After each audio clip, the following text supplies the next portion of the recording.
Good morning, everyone. Thank you so much for joining today's webinar. My name is Kim Wagner, and I've been with PJR for about 8 years now, almost, and I work on the Aerospace Executive Committee as a technical reviewer. I'm also an Aerospace auditor for AS9100, 9110, and 9120. Today, our topic is the AS9104/1 2022 standard, and we're going to talk about how the new revision will affect aerospace certified companies. So if you have any questions during the presentation, please feel free to type those into the questions area, and I will get to those at the end of the presentation. So let's get started.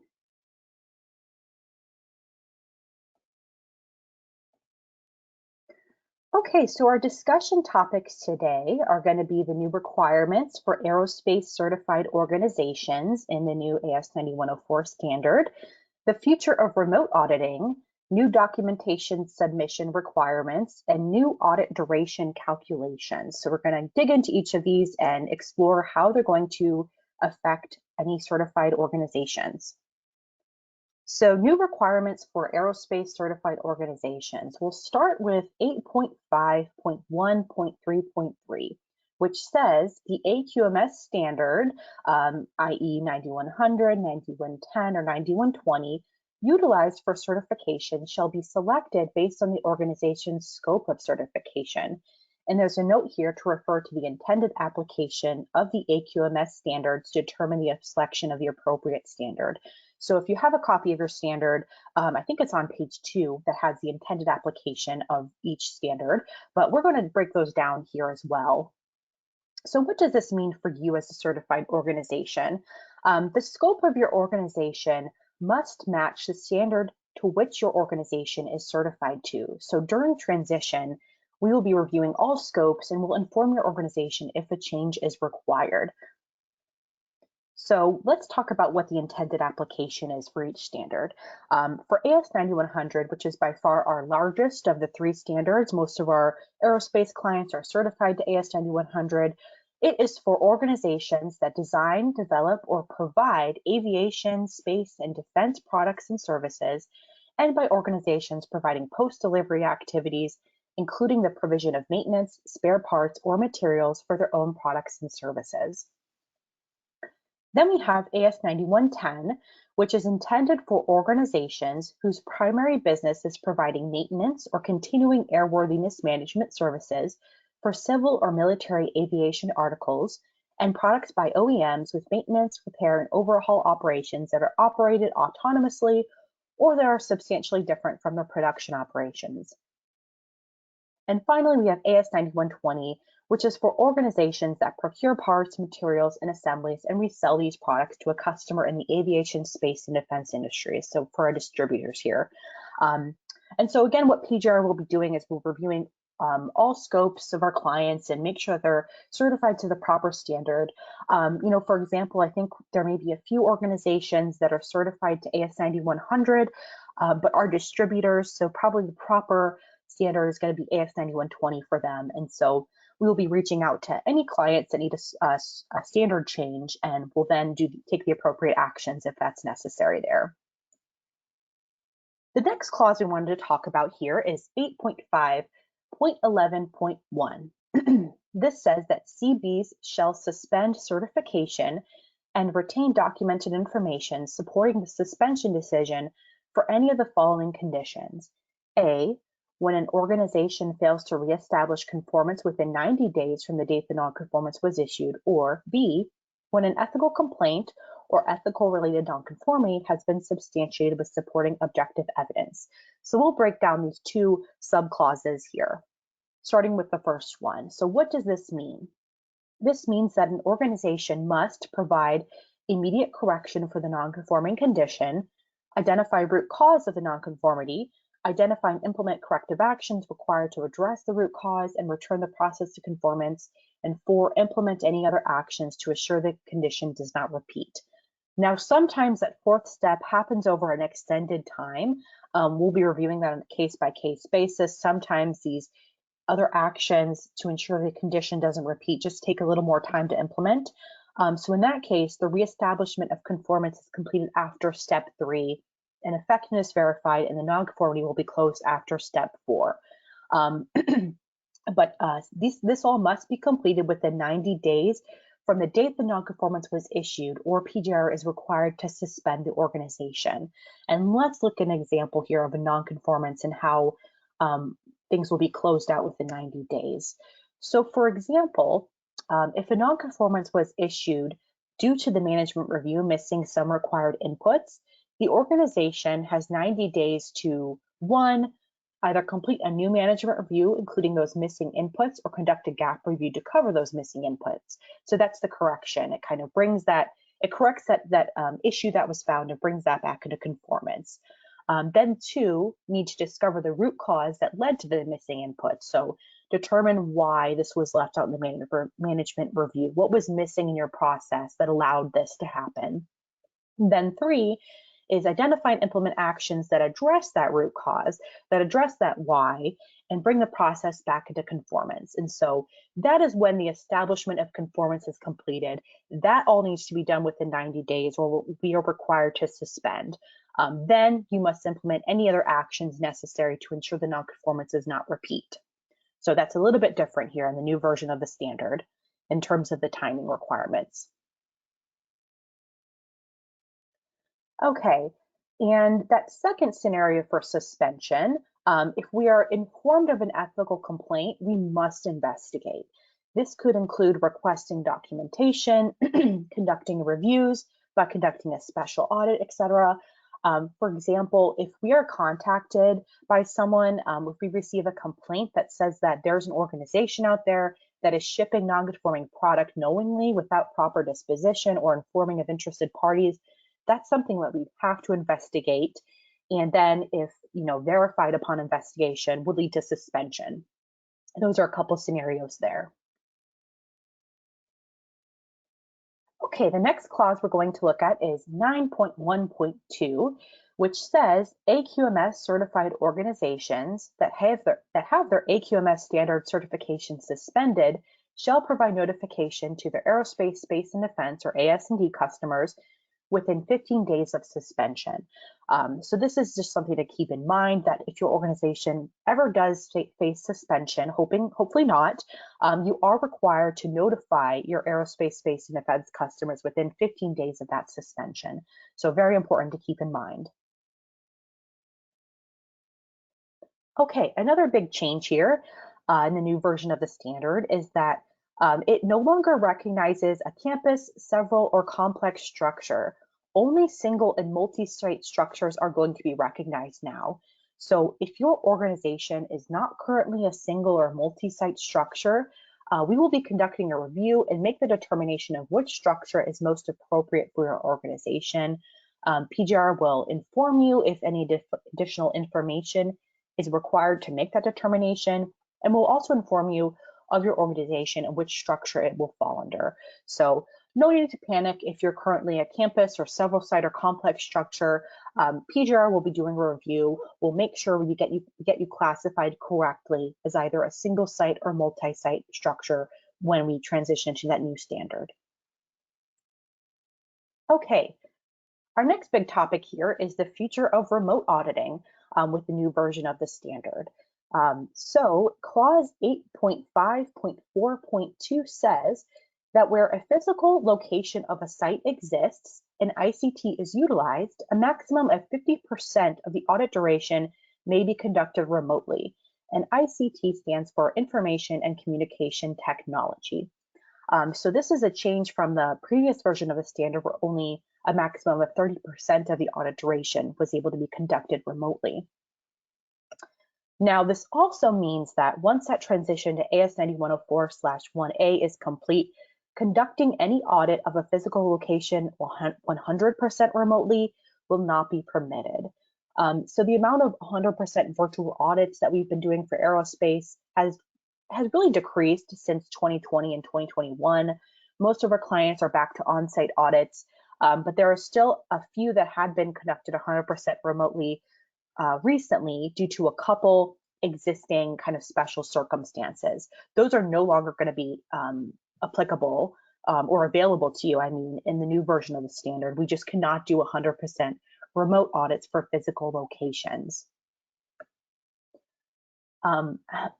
However, 8.5.4.3 says where a physical location of a site does exist, i.e. a virtual site, reference IAF MD1, ICT shall be utilized in accordance with IAF MD4. So let's break down this concept of a virtual site a bit more because it's definitely a new concept. What is a virtual site according to IAF MD1?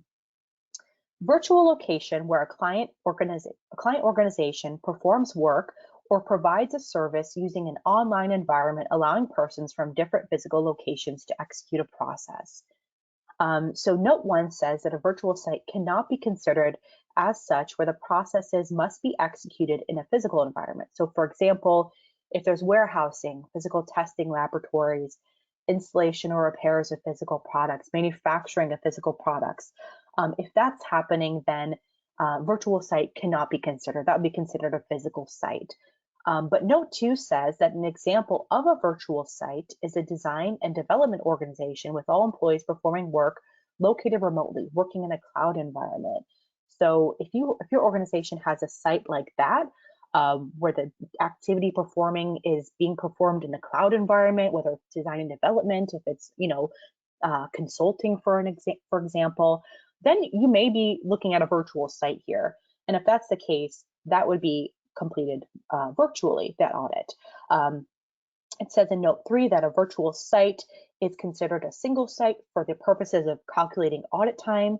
And then also says in note 4, for further information, see also IAF MD4, the use of information and communication technology, ICT, for auditing and assessment purposes. And we'll talk about that a little bit more. What does IAF MD4 indicate must happen? So for the past 3 years, all of our remote auditing or virtual auditing has been done using ICT and following the IAF MD4. And so we would continue in the same manner as if it was a virtual site. And so if you have had a virtual audit with PJR, you may remember that a form would be completed to ensure that the organization has the capabilities and infrastructure for a remote audit to take place. That would be the same moving forward. If it was determined that the organization was capable, then we would then set up a live stream audit on GoToMeeting, or if your organization preferred a different platform, we would consider using that as well. Then audit duration would be calculated the same as it was for a physical on-site audit. And so that would be the process if we do have any clients that have a virtual site. Okay, our next big topic here is new documentation submission requirements. And as it says in 9.1.10, AQMS certified organizations shall provide data required by the standard to their CB prior to initial surveillance and recertification audits for the completion of the OCAP analysis. And we'll dive into more of what that OCAP analysis means. Also, AS9101G, this standard was just released, and there is a requirement in it stating that the documentation requested prior to the audit must be received by the certification body 90 days prior to the audit. So we'll talk about all this a little bit more here. What does this mean? CBs must now complete an OCAP analysis, which means Organization Certification Analysis Process, in order to determine audit time duration. So when we schedule your audit, we can, prior to receiving this documentation, once that information is received, the audit duration may change. So information is required to be verified once the auditor is on site. Therefore, we cannot have this information submitted too far in advance. So if you send that information to us a year before your audit, that may be a bit too early because chances are by the time your audit happens, some of that information may change. Your on-time delivery information may be different. You may have had a different management review since then. So we kind of have to find that sweet spot of when we need that information. And as we mentioned in AS9101G, clause 6.1.4 states that documentation has to be submitted at least a minimum of 90 days prior to the audit. So therefore, we think that the information needs to be received approximately 3 to 4 months prior to the audit date. That gives us enough time to complete that OCAP analysis. It should be up to date enough that when the auditor gets on site, he can verify it, he or she can verify it. And so your scheduler will send you the request for the information approximately 6 months prior to your audit. So then you have, 2 to 3 months to get that information together, submit it to us, and then we can do that OCAP analysis to determine your audit time duration. Okay, and so here's a list of all the documentation that you are required to submit to us. And so PGR has requested some of this information in the past from you. You may remember submitting this to us before the audit in the past, but it's going to be a very strict requirement now moving forward, and we have to make sure that we get all of this. So let's break it down here.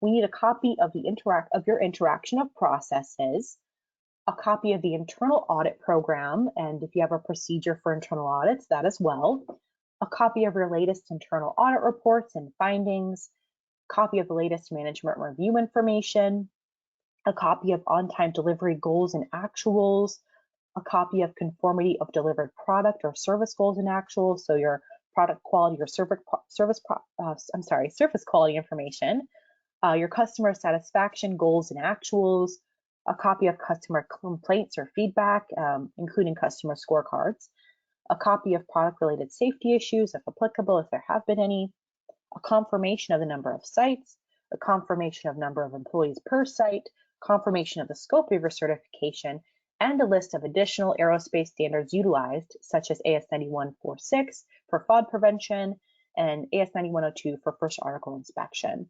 So again, all this needs to be submitted to PGR at least 90 days before your audit, and we will review that and then use that to complete our OCAP analysis, which then could result in audit duration reductions or additions, and we'll talk about that a little bit more. So our last topic is the new audit time calculation. And so just to clarify a couple terms here, audit duration means the time from the opening meeting to the closing meeting during your audit. Then we have the audit time, which is all on-site and off-site time. This includes planning, report writing, auditing, and NCR management that may not happen on-site. Okay, so as we mentioned, there's quite a list of document information that needs to be submitted to us, and this will be reviewed and used to determine the risk level of your organization. So if you look at table 7, this is in this new standard, it has a few risk factors there, and these are going to be based on the items that you submit to us. So it's got the complexity, internal audits, on-time delivery, conformity of delivered product or service, customer complaints and feedback, and then the AQMS process effectiveness from the previous audit report. So for that one, we looked at your previous aerospace audit and look at the pairs, those process effectiveness assessment results, and look at the lowest value of those pairs. So if you have looked at your recent audit reports, you'll see that in those pairs, there's a scoring system, and they can be rated from 1 to 5, with 5 meaning that you're meeting your goals and there have been no nonconformities in that process, and 1 being the lowest score there. And so as you can see here, it kind of breaks down how we determine the risk level of your organization. For each of these risk factors, we have a risk score that can be 1 for low, 3 for medium, 6 for high, and then those are added all up together to come up with a overall risk score. And then that leads us to either risk is high, risk is medium, or risk is low. So they give an example here where for this organization here has a 6 for complexity. They have a high complexity. They have low risk for their internal audits. Their internal audits are thorough. They're coming up with good findings, that type of thing. That would give us a low score there. They also have a low risk for on-time delivery, which means that they're exceeding their on-time delivery goals. For product quality, they have a medium here, which means that they're meeting their quality goals, but not exceeding. The same for customer complaints and feedback, they're meeting those. And then they're giving a low risk for their pairs because they received a 5 for their lowest pair score.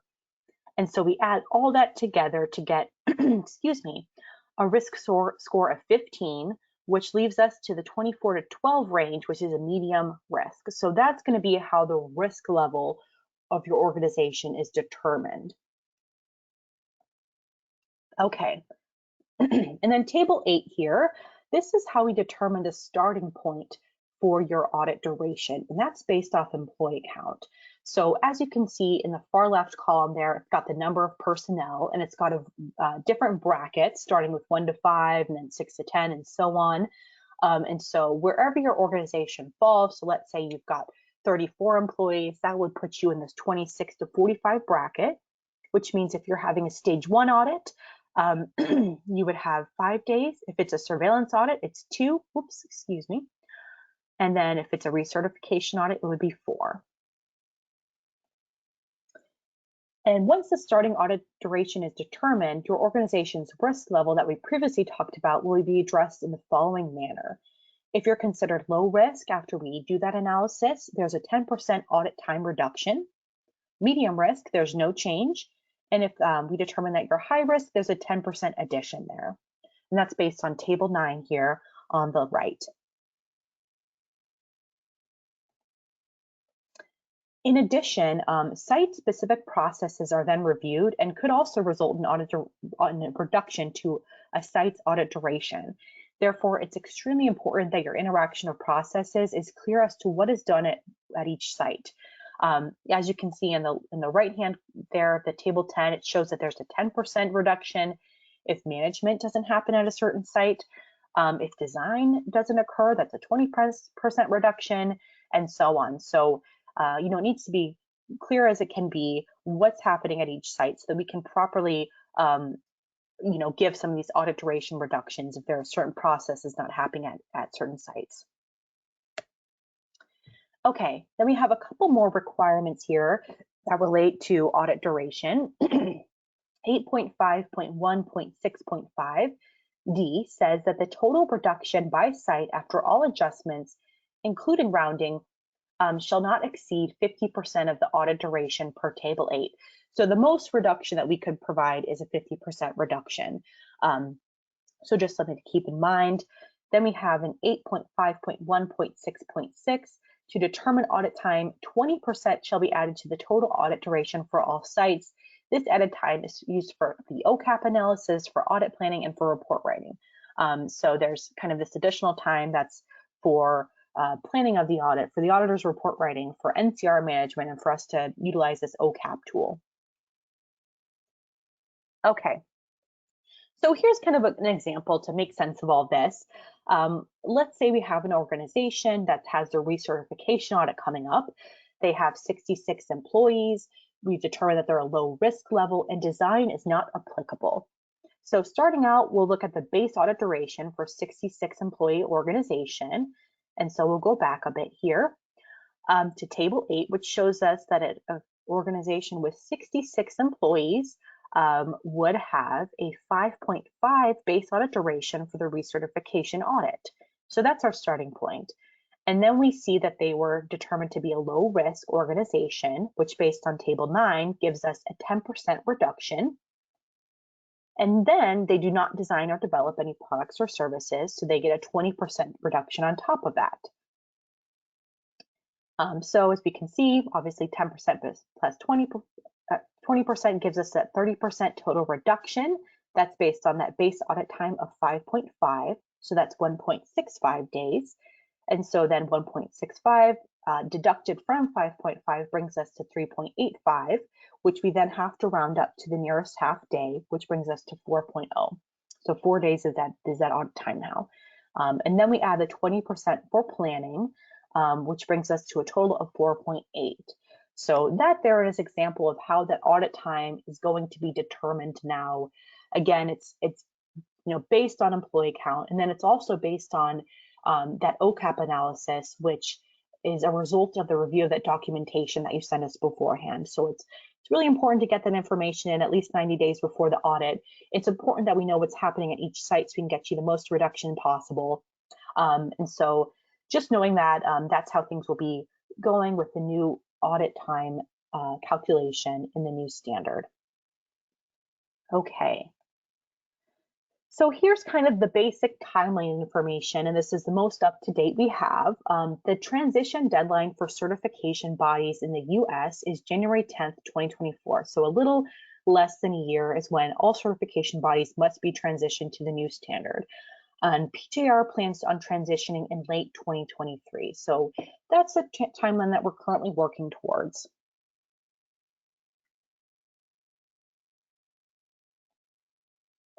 Okay, any questions from anyone? I'm not seeing any written in the question bar at this time, but I'll give a few minutes in case anyone thinks of anything.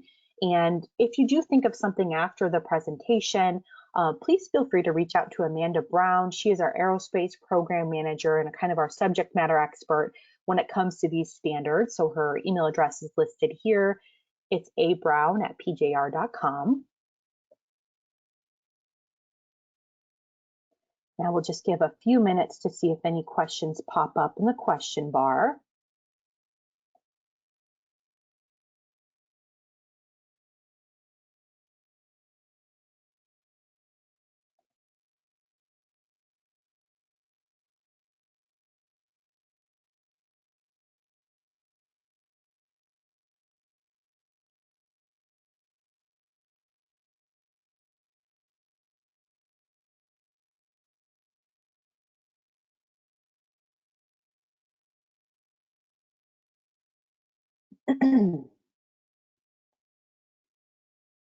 Okay, I thought I saw someone raise their hand.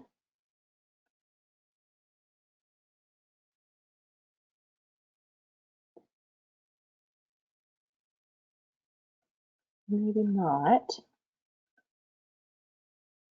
Al, did you have a question? I can go ahead and unmute you. Oh, I see it in the chat there. Okay, and Al asked, any changes to internal audit requirements? So nothing is changing in the AS9100 standard or 9120 or 9110 standard for internal audit requirements. So, you know, as far as I know, there's nothing changing for you as an organization in terms of completing your internal audits. It's just that we're going to need those internal audits submitted to us 90 days before the audit. And we'll review those and take that into account when we determine your risk level of your organization. Hopefully that answered your question there.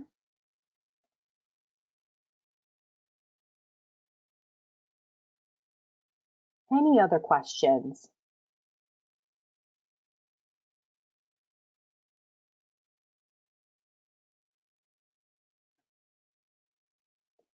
Give it maybe one more minute. Oh, here we go.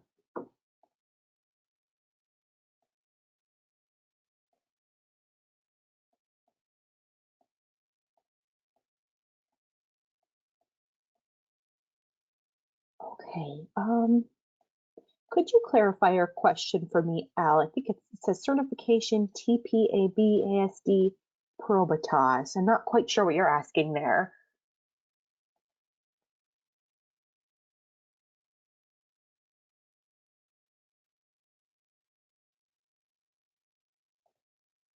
Oh, maybe that's the second part of your first question. Okay. Then yes, it stays the same. I don't believe there's any changes to internal audit requirements in terms of 9.2 of the standard. That has not changed. And in terms of the 9.2 of AS9100, 9110, 9120. No changes there.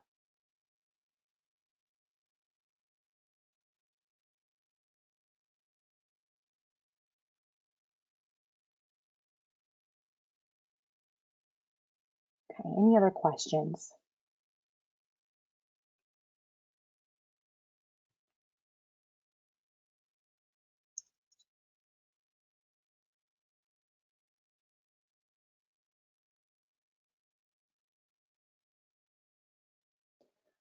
Okay, well, if anyone thinks of anything after the presentation or even, you know, a few days, few weeks from now, again, please feel free to reach out to Amanda Brown.